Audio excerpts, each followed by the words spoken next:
Let me help you save some time, money, and a lot of headaches so you don't make the same mistakes that I made. Okay, let's just say you just built your system or bought one and put it together and you're excited to get started. So let's talk about filling up the reservoir, nutrients, and pH. Let's get to it.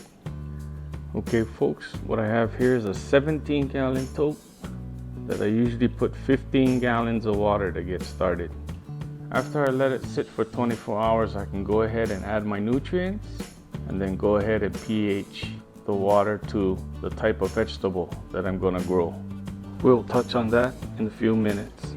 As you folks can see, my tap water comes in at 8.6, which is totally unacceptable. So we're gonna go ahead and add our nutrients first, and you'll find out why later on in the video. Okay, let's touch on some nutrients.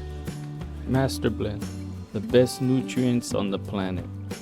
So for 15 gallons of water, the Master Blend nutrients calls for 6 teaspoons of Master Blend, 6 teaspoons of calcium nitrate, and 3 teaspoons of Epsom salt.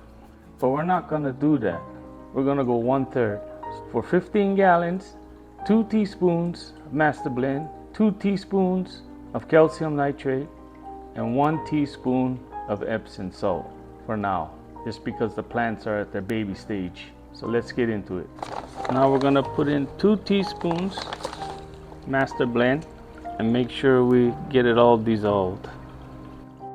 And now that we got all that dissolved, we're gonna add in 1 teaspoon of Epsom salt and mix to dissolved. We're gonna add it into our reservoir, 15 gallons of water. Next up, the calcium nitrate, 2 teaspoons. And you wanna mix that till it dissolves completely. And now that the calcium nitrate is dissolved, we're gonna add it into our reservoir. Hydrogen peroxide, 1 teaspoon per gallon of water. It helps with the algae, it helps with the growth, keeps your vegetables healthy. Now you can see after we added the nutrients, it has dropped the pH to 7.5 from 8.6. So now we can go ahead and add some pH down to get it to where we can grow some lettuce. I believe it's between 6.0 and 6.5. So let's get to it. I add 3 or 4 squirts and then wait 5 to 10 minutes and check the pH.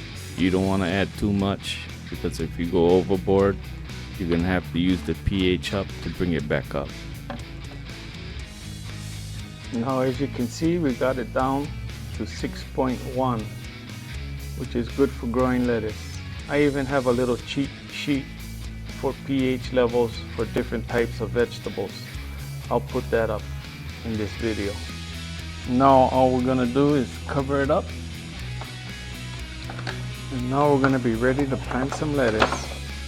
As soon as these little cakeys are a little older, give them a couple more days, and then I'll set them in the system and we can all watch them grow. Or you can catch my watercress video. I show how I transplant the sprouts into the system. Be nice to a stranger, and happy hydroponics.